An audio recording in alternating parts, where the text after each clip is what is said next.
ಒಂದ್ಸರಿ ಒಬ್ಬಳು ಹೆಂಗಸು ಒಂದು ಸನ್ಯಾಸಿ ಹತ್ರ ಬಂದು ಕೇಳ್ತಾಳೆ, ಸ್ವಾಮೀಜಿಗಳ ನಿಜವಾದ ಪ್ರೀತಿ ಅನ್ನೋದು ಯಾಕೆ ಬಹಳಷ್ಟು ಮಂದಿಗೆ ದಕ್ಕೋದಿಲ್ಲ ಅಂತ. ಸ್ವಾಮೀಜಿಗಳು ಹೇಳ್ತಾರೆ, ಇಲ್ಲೇ ಪಕ್ಕದಲ್ಲಿ ಒಂದು ಉದ್ಯಾನ ಇದೆ, ನಾಳೆ ಅಲ್ಲಿ ಹೋಗು, ಅತಿ ಶ್ರೇಷ್ಠವಾದ ಸುಂದರವಾದ ಹೂ ಯಾವ ನಿಂಗೆ ಅನ್ಸುತ್ತೋ ಅದನ್ನ ಕಿತ್ಕೊಂಡ್ ಬಾ, ನನಗೆ ಉತ್ತರ ಕೊಡ್ತೀನಿ ಅಂತ. ಅದೇ ರೀತಿ ಮುಂದಿನ ದಿನ ಹೆಂಗಸು ಬರ್ತಾಳೆ, ಆದ್ರೆ ಖಾಲಿ ಕೈಲಿ ಬಂದಿರ್ತಾಳೆ.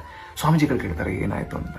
ಆಕೆ ಹೇಳ್ತಾಳೆ, ನೀವು ಹೇಳ್ದಾಗೆ ನಾನು ಉದ್ಯಾನದೊಳಗಡೆ ಹೋದೆ ಸ್ವಾಮೀಜಿಗಳೇ, ಹೋಗ್ತಾ ಹೋಗ್ತಾ ಒಂದು ಸುಂದರವಾದ ಹೂ ಕಾಣಿಸ್ತು, ಇನ್ನೇನು ಕಿತ್ಕೋಬೇಕು ಅನ್ಬೇಕಾದ್ರೆ ಇಷ್ಟು ದೊಡ್ಡ ಉದ್ಯಾನದಲ್ಲಿ ಇಲ್ಲೇ ಈ ಹೂ ಸಿಕ್ಕಿದೆ ಅಂತಂದ್ರೆ ಮುಂದೆ ಇನ್ನೂ ಒಳ್ಳೆ ಹೂ ಸಿಗ್ಬೋದು, ಸುಂದರವಾಗಿರೋ ಹೂ ಸಿಗ್ಬೋದು ಅಂತ ಅನಿಸ್ತು. ಅದಕ್ಕೆ ಅದನ್ನ ಬಿಟ್ಟು ಮುಂದಕ್ಕೆ ಹೋದೆ.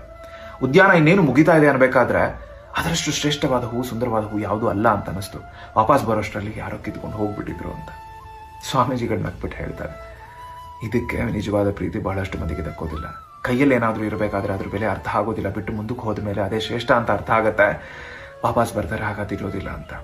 ನಾವು ಯಾರನ್ನಾದ್ರೂ ಬಿಟ್ಟು ಹೋದ್ರೆ ಜೀವನದಲ್ಲಿ ವಾಪಸ್ ಅವರೇ ಬೇಕು ಅಂತ ಬಂದಾಗ ಅವರಲ್ಲಿರೋದಿಲ್ಲ. ಇಲ್ಲ, ಪರಿಸ್ಥಿತಿ ಸಂದರ್ಭ ಅವ್ರನ್ನ ಬದಲಾಯಿಸಿರುತ್ತೆ.